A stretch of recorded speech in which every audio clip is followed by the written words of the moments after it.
भगवान शंकराचार्य के बाद के 4 शंकराचार्यों ने जब देखा कि खानदानी क्षत्रिय दिशाहीन हो गए हैं, सनातन मान बिंदुओं की रक्षा के लिए उन्होंने नागा सैनिक को उद्भाषित किया।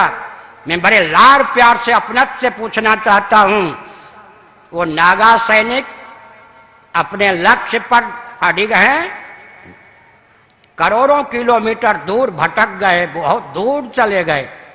अब भटकने का ज्ञान होने पर भी सही मार्ग पर आना नहीं चाहते। एक हमारे सैनिक कौन, खानदानी क्षत्रिय तो दिशाहीन हो गए, वैकल्पिक क्षत्रिय के रूप में मान 4 शंकराचार्यों ने अखाड़ा परिषद नागा सैनिक को उद्भाषित किया।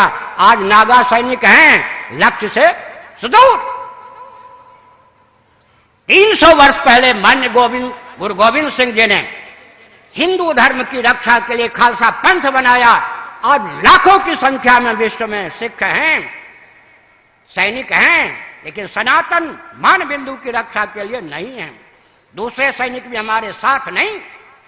तीसरे सैनिक हेडगेवार जी ने आरएसएस को ख्यापित किया, एक दल का प्रचारक बनकर आरएसएस रह गया। तीनों सैनिक रहने पर भी हमारे किस काम के, सनातन मान बिंदु की रक्षा के लिए तीनों सैनिकों में किस सैनिक का उपयोग और विनियोग हो रहा है? मैं क्रांतिकारी दृष्टि से बोलता हूं। और अंत में सज्जनों, 2 चाहिए, एक स्वस्थ मार्गदर्शन, दूसरा सेना सैनिक। नीचे से लीजिए समर्थ रामदास तो शिवाजी, दोनों चाहिए या नहीं? व्यासपीठ तो शासन तंत्र, आगे लीजिए चंद्रगुप्त, उधर चाणक्य तो चंद्रगुप्त, आगे कुमारिल भट्ट या शंकराचार्य तो सुधन्वा जी, और आगे चलिए उधर धौम्य जी या व्यास जी तो युधिष्ठिर जी, श्री कृष्ण जी, और आगे चलिए वशिष्ठ जी तो राम जी, और आगे चलिए भृगु जी तो पृथु जी, और आगे चलिए नारद जी तो ध्रुव जी। दूसरा कहां है? हम आप जो हैं वो तो समर्थ रामदास जी से लेकर नारद जी की भूमिका प्रस्तुत कर सकते हैं ना। दूसरे की कमी दूर कीजिए ना।